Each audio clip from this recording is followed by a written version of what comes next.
Barbarian just came out this weekend from writer-director Zach Krieger, I don't know how to pronounce that. Let's do a little review of it. Well, sometimes that is better. Hey everybody, what's up? Killjoy Jake here, and instead of having friends, I have horror movies. Today we are talking about a movie that I am so unbelievably excited to talk about. You know, the first rule of a review is really not to tell you exactly how I feel about it, but wow, this may be the best horror movie of the year, and we're going to talk about why a little further into this video. Before I get into a non-spoiler review and then a spoiler review of it, I'm going to need y'all to like this video, subscribe, do all of that crap, because it would really help this guy right here. And after all, I did go to Harvard Law. Just kidding. Gotcha. Before we get into a non-spoiler review, let's talk a little bit about the film. Barbarian is a 2022 American horror film written and directed by Zach Krieger. It stars Georgina Campbell, Bill Skarsgård, and Justin Long. The film follows a young woman who finds out the home she rented was double booked with another man and discovers a dark secret in the house. Bonkers, bizarre, and off the wall, Barbarian does things that other horror movies that came out this year wouldn't dare to do. That plot description I just read does not do this thing justice. There are some truly scary and terrifying things in here and a million left turns that you just will not see coming. Go into this film as blind as possible. Do not watch the spoiler review section of this video if you have not seen it yet. I can't really talk about much plot-wise. I mean, I can really only talk about the first like 20 minutes before you get that first little crazy left turn, but I will say the performances across the board were phenomenal, especially from Justin Long, which I'm sure will confuse some people who have seen the movie, but we'll talk about that more in the spoiler section. This is an unbelievably tight script where every single character brings something to the table. There's not just like 100 characters where it's like, okay, this character's cool, but they don't do anything. No, everybody brings something to the table. If it's furthering the plot or doing something silly, doing something outrageous, that's really, really important when it comes to a good horror film. This movie is so intense from start to finish, and it's effortless. I mean, it's like crazy how this movie can just throw you into one situation and then into another, and it's still just as tense and crazy as how it was a minute ago. Without spoiling anything, this movie really throws you around into a million different situations, and you're like, how does all of this work? And then it finds a way to do that. You might be very confused at the 30-minute mark of this film, like how I was at first. I'm like, what is happening? But then it gets even crazier from there. With very inventive storytelling, some super schlocky kills, and a little touch of humor, Barbarian makes for one of the most original films all year. All right, we're getting into spoiler territory because I just can't say anything else about this movie without spoiling it at this point, so do not watch I urge you, I beg you, I love you all so much who watch my videos, but please don't watch this. Go watch the fucking movie first and then come back for the spoiler review, because oh my god, this shit's insane. Spoilers ahead, you have been warned. So I think we have to start off with the opening scene, because I have to talk about how important this is. It lays the foundation for the rest of this very crazy and all over the place movie, and without it, I don't think this movie would work. Obviously, you can relate to Georgina Campbell's character here, who is very confused by this entire situation and is maybe thinking that Bill Skarsgård is the one behind all of it. Even though eventually she comes around to his dorkiness, and it is actually kind of charming in a weird sort of awkward kind of way, it is a little creepy too. It could be taken that way as well. I think if you would have had Bill Skarsgård play this character a little more like charismatically, and he's kind of just like, oh, really inviting, like, oh, just take the bed, whatever. Don't worry about the wine on the counter or anything. No, we don't have to have a glass of wine. That's fine.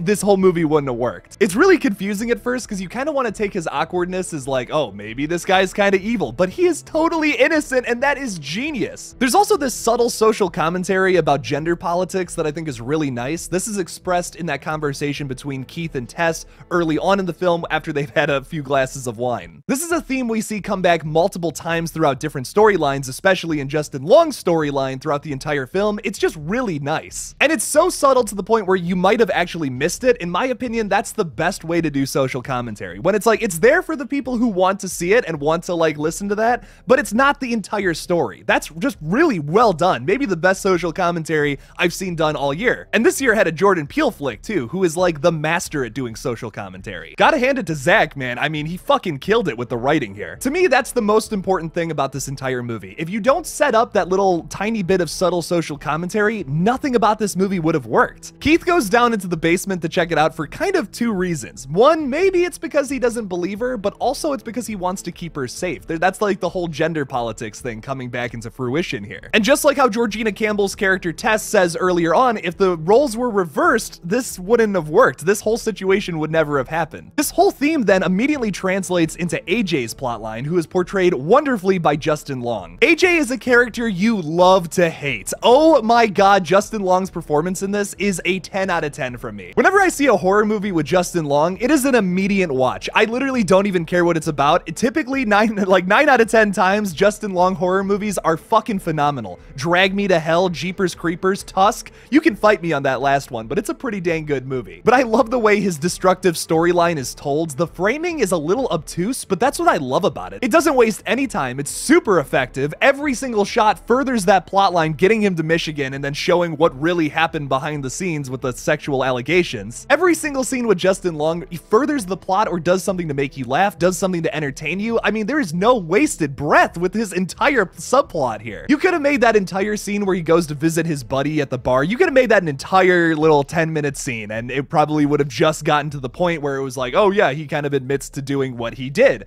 But no, they cut it down to just that scene, so it's super effective and efficient. That's all you needed to see, too. We didn't need to introduce this whole buddy character to the audience. In fact, we never even see his face. All we needed from that scene was to see Justin Long confess to what he really did, and that's what happens. That's all we see, and that's fucking brilliant. Let's talk about Matthew Patrick Davis, who portrayed the mother character in this. I think you know exactly what I'm talking about. I was petrified the first time that thing runs up from behind Bill Skarsgård and smashes his head into the wall. Oh my fucking god. What? Oh, and it doesn't stop there. Like, sure, this creature design is fantastic and super disgusting with its tits out in the wind and all that, but then it has this little baby bottle, and you see fucking Georgina Campbell like sucking on it. It's like, no, dude, stop. Oh my god, that's so fucked up. Here's something to think about. Tess was surviving off of that lady's milk for like 2 fucking weeks. That is so fucked up. And then once we get to that flashback scene with Richard Brake's character in this wonderful flashback that's done so well, it's so fucking eerie. Once again, the framing here is so purposeful and so interesting to me because it's almost all the shots are done from behind Frank's head. That's Richard Brake's character,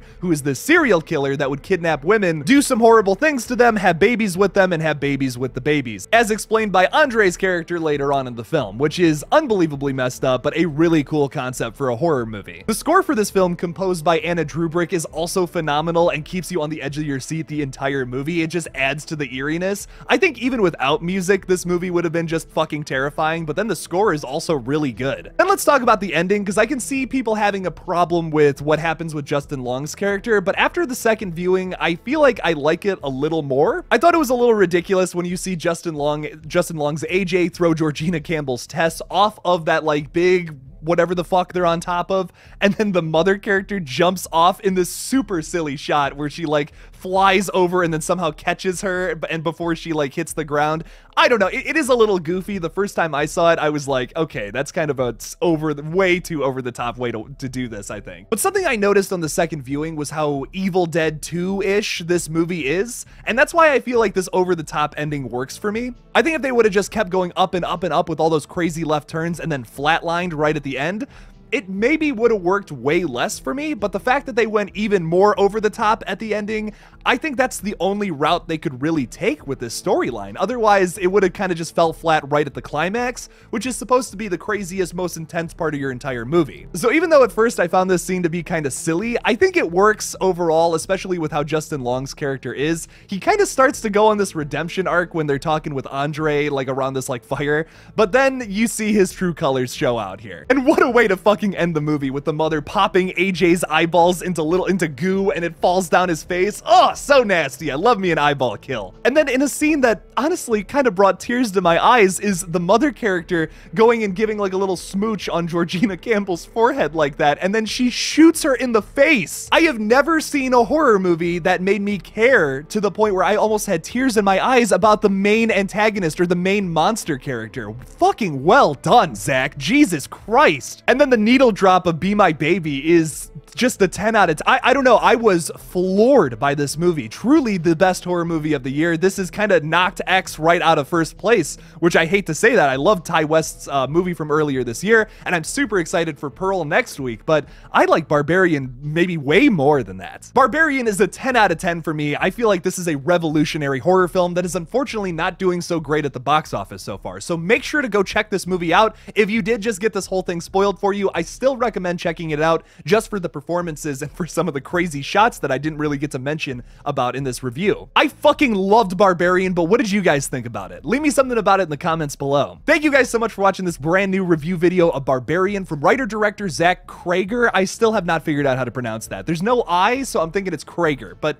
maybe I'm wrong. All I know is that this is the guy from The Whitest Kids You Know, which is a massive part of my childhood. I used to watch those guys' comedy skits on YouTube, and now to see that this guy has made a fucking wonderful horror movie, I'm just so impressed with these guys. I love their comedy, and I love their horror movies now, apparently, too. Rest in peace to Trevor Moore, by the way. If you want to support this page further, you can support me on Patreon or become a channel member by clicking that join button on my page. I would really appreciate that, and it really keeps this channel alive. Thank you guys for watching again, and as always, don't forget to kill it out there, y'all.